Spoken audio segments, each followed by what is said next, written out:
So any questions about any of those parts on the nuclear power plant? So what happens if it doesn't get cooled? The cooling part goes out. Yeah, that's a good question, because it's really important to keep this reactor temperature under control. Because if this water gets too hot, then you could have a crack in these fuel rods, and the uranium would then come in contact with water, and this could create gas and explosions. So it's really important that this temperature is kept in check. Good question, Cody. All right, so here it is, just kind of a closer image of a reactor vessel. You can see the core that contains the fuel rods and these control rods that are lowered in and out. This is an actual picture of one on the back of a truck.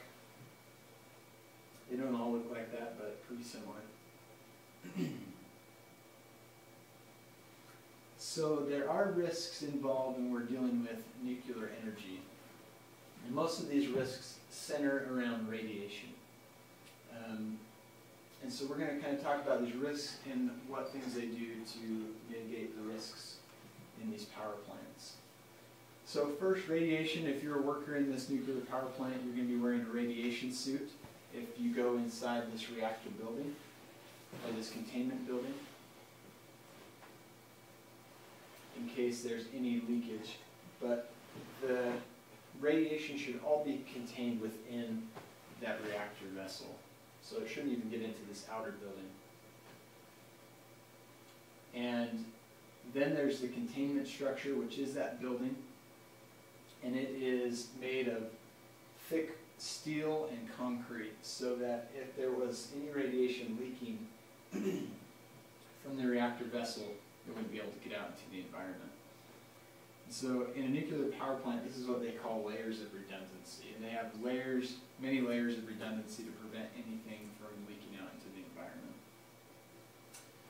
So a power outage is also a risk because we've got to keep those water pumps running to keep the reactor cool. So they have alternate power sources. They have backup generators that run on diesel fuel. If the power goes out, they can keep those things running. And they also have battery backups. If for some reason the generators aren't working, they can then go to batteries. Another risk is a self-sustaining reaction or a meltdown that goes on uncontrolled. And that's why we have the control rods, the cooling system, and the containment structures.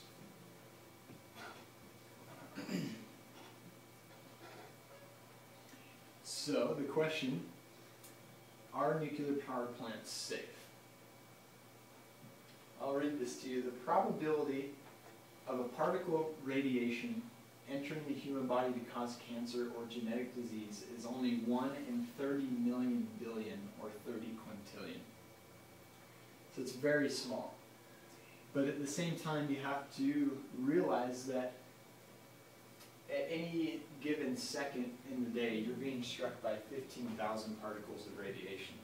So radiation is just something we live with. It's out there. The sun causes radiation. It comes from many sources, and it's just part of our lives.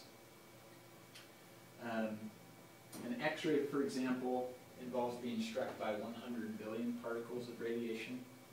So that's a very high level of exposure, but still, we think the benefits of an X-ray outweigh any risks involved because the risks are so low. An interesting fact, that radiation due to nuclear technology should eventually increase our risk of cancer by 0.002%, or 1 in 50,000. And this will reduce our life expectancy by less than 1 hour. So that might sound like a bad thing, but by comparison, comparing that to other electricity generating technologies like burning coal or oil or gas, this is estimated to decrease our life expectancy 3 to 40 days. So you can see it's actually a safer technology, that is if no radiation gets out in the environment.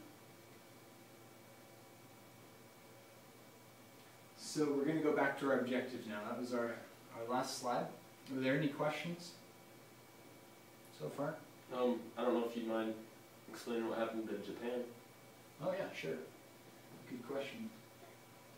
So we're going to go back to this slide here. We'll talk about that briefly. So in Japan, what happened is they had an earthquake, we know. When the earthquake happened, everything functioned as it should in the plant. Nothing was damaged by the earthquake. The control rods dropped in to the fuel rods and slowed those reactions down. Now there's still some residual cooling that needs to take place, but that process was, it did shut down that reaction. And then what did happen with the earthquake is they lost power to the power plant.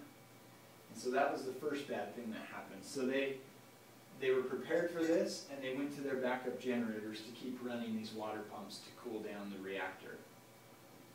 And that worked until the tsunami hit. And when the tsunami hit, it inundated these diesel generators, so they were soaked with water and completely unusable. So they lost their generators. But they were prepared for this also with battery backup. But the battery backup only lasts for about 8 hours.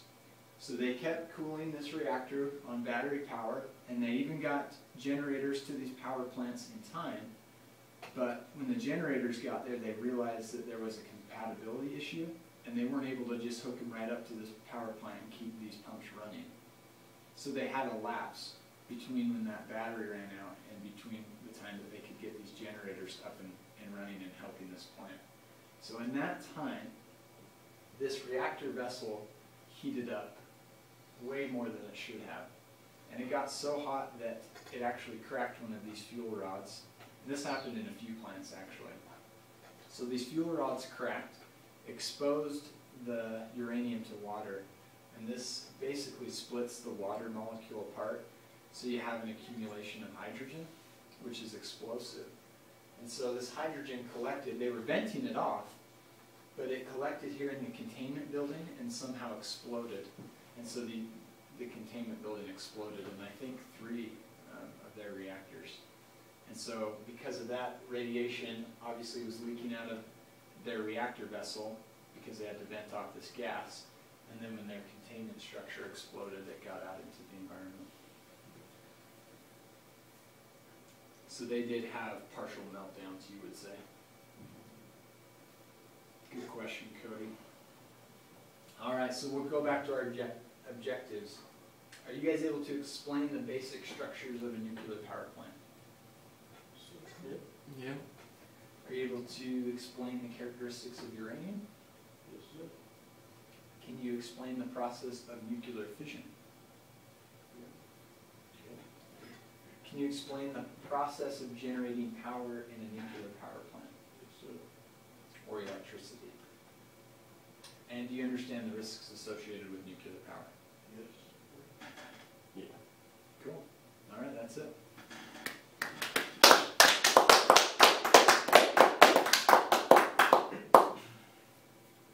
Thanks, guys. Brandon, we love you. So how does it compare to hydro? So I have one more For question. safety. Well, that one kills fish, I have so one more I'm just question. saying.